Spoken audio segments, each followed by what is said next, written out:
Hi everyone, it's Caleb Rhodes with your video on the Word for this week. Last week I started a video series that I captioned #MyStory.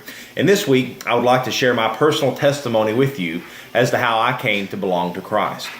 So my life before I came to belong to Christ was brief. I accepted Christ as my personal Savior when I was 9 years old. I'd grown up in a Christian home and I was well versed in the lingo and the values and the expectations that Christians possessed. However, I was not in possession of the single most important thing. I did not possess Christ. Therefore, I was lost. I remember very clearly one Sunday morning while listening to our pastor preach and feeling this sense of hopelessness in the pit of my stomach and like I'd ever felt before. The only thing that I could equate it to was the feeling that I had experienced when I had done something wrong and I was trying to hide it from my parents, except this time it was happening on a major league level. The more I heard the pastor speak on the grace that could be had through the death and the resurrection of Christ, the more my stomach seemed to twist. It was as if I knew I was guilty of something, but I wasn't sure of what the offense was. And that's when it clicked. It clicked and I realized that I was a sinner. And as such, I was guilty before a holy, sinless God.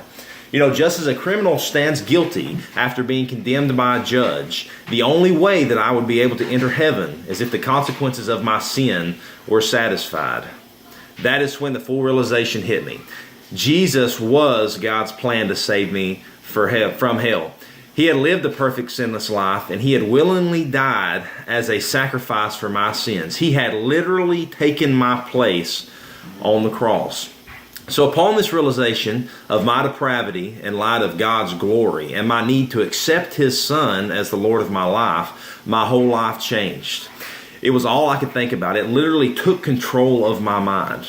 Everything was a constant reminder of my lack of ability to be good enough on my own. Even the September 11th terrorist attacks on the World Trade Centers, which had taken place roughly a month prior to this experience, even that loomed over my head as I considered just how easy it would be to die. And I knew for certain my death would result in me spending eternity in hell, separated from God. So one Friday night, while coming home from a local football game with my mom, I confessed to her that I needed to be saved, and I wanted to go talk to our pastor. So as I arrived at his house, he immediately started a conversation with me, trying to gauge my understanding regarding God's plan of salvation. I'd answered all of his questions, and I asked him if I could pray to accept Christ. He smiled and said, absolutely. So I got down on my knees there in front of his couch, and I confessed to God that I was a sinner. I acknowledged the death and resurrection of Jesus Christ, and I asked Him to forgive me of my sins. And in that moment, a huge weight was lifted off of me. I knew I was saved. But folks, this is not where my story ends. In fact, the moment I was saved is the very moment that my life truly began. So since my conversion, I've struggled with various things in my spiritual walk. But next week, in next week's video, I would like to share with you the greatest struggle that I've ever dealt with. It was an addiction that I had that lasted more than a decade, and it was one that almost cost me everything.